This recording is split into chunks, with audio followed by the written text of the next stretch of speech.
Assalamualaikum everyone. Okay, let's start our class today. Okay, the first one is what number before 17 and 18?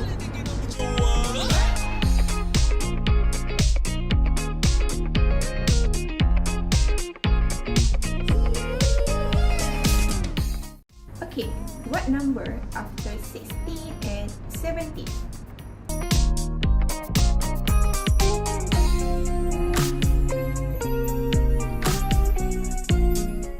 Okay, the last one is what number between 16 and 18?